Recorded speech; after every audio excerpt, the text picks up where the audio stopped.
जादू टोना जैसी चीजें खतरनाक है, लेकिन जब उनका प्रयोग एक बहू के हाथों होता है तो वो कितनी मजेदार हो जाती है, खुद देखिए। रामगढ़ गांव में सुधा रहती थी। सुधा की सास उससे बड़ा काम कराती, तो पति ऐसा जो ना कभी घुमाने ले जाता और ना ही कभी कोई तोहफा लाता। बेचारी इस बात से हमेशा दुखी रहती, लेकिन एक दिन उसकी जिंदगी बदल जाती है। अरे सुधा, सारा दिन न जाने क्या क्या सपने देखती रहती है। जाकर कुछ बढ़िया सा खाना बना कर ले आ। सपना ना देखो तो क्या करूं, मेरे तो कर्म ही फूट गए जो ऐसे घर में शादी हो गई। इससे अच्छा तो माँ जी कोई फुल टाइम मेड ही रख लेते। ओहो, बढ़िया ही फुल टाइम मेड रखने वाली। मेरे बेटे के लिए तो विलायत से रिश्ते आ रहे थे।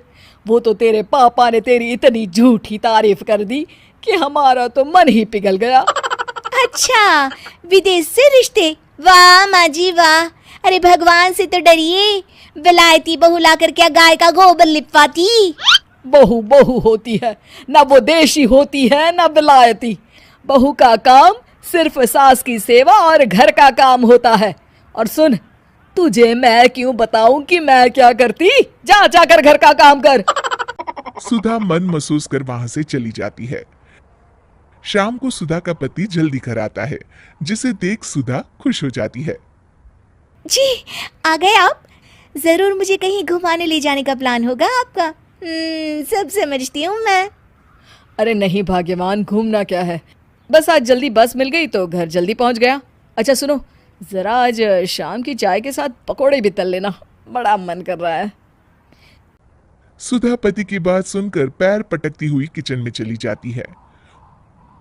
वो काम करते करते खिड़की के बाहर देखती है कि तभी उसे एक चमकीली सी कॉपी दिखाई देती है। वो खिड़की से उस कॉपी को उठा लेती है और उसे खोल कर देखती है, तो उसमें सुनहरे अक्षरों में लिखा होता है, जादुई किताब, इस पर जो लिखो वो सच होता है। सुधा उस किताब को देखकर खुश हो जाती है और जल्दी से पास रखी पेंसिल उठाकर उसमें लिख देती है, मेरी सास सारा काम कर दी। तभी उसकी सास किचन में आ जाती है और कहती है, अरे बहू, सारा दिन लगी रहती है काम में। अब जाकर आराम कर ले, मैं तेरे लिए चाय और गर्मा गर्म पकोड़े लेकर आती हूँ। सुधा ये देखकर हैरान हो जाती है और कॉपी लेकर कमरे में आ जाती है। तभी वो देखती है कि उसका पति आराम से बैठकर किताब पढ़ रहा होता है। सुधा झट से कॉपी निकालकर उसमें लिखती है, मेरा पति मुझे घुमाने ले जाए। बस फिर क्या था, सुधा का पति किताब बगल में रख देता है और उससे कहता है, बहुत दिन हो गए हम कहीं घूमने नहीं गए ना, चलो कल मैं ऑफिस से छुट्टी ले लेता हूँ। सुधा ये सुनकर खुश हो जाती है कि तभी उसकी सास हाथ में चाय और पकोड़े लेकर खड़ी हो जाती है। चलो बहू, कुछ खा लो। अरे किस्मत वाले हैं हम जो हमें तू मिली, वरना मेरे बेटे की शादी कहीं तय ही नहीं हो रही थी। कोई लड़की इस घर में शादी नहीं करना चाहती थी। ले बहू, खा ले। अब तो सुधा की बल्ले बल्ले हो गई थी। सुधा की सास और पति बस उसके इशारों पर घूमते। एक दिन सुधा को सास का हार पसंद आ जाता है।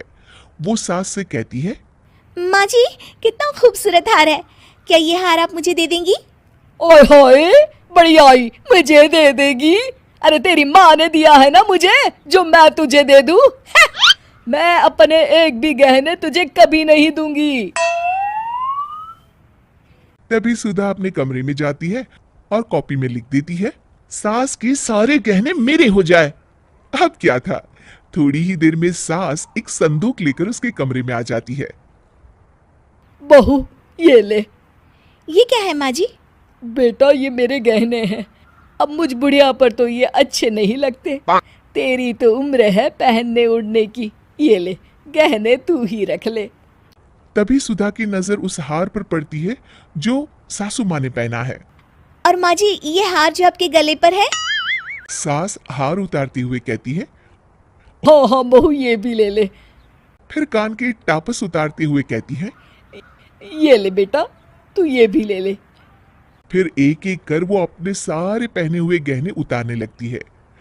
ये भी ले ले बहू, ये भी ले ले। सुधा तो खुशी के मारे बौखला जाती है। हाँ हाँ, लाइए लाइए, लाइए लाइए।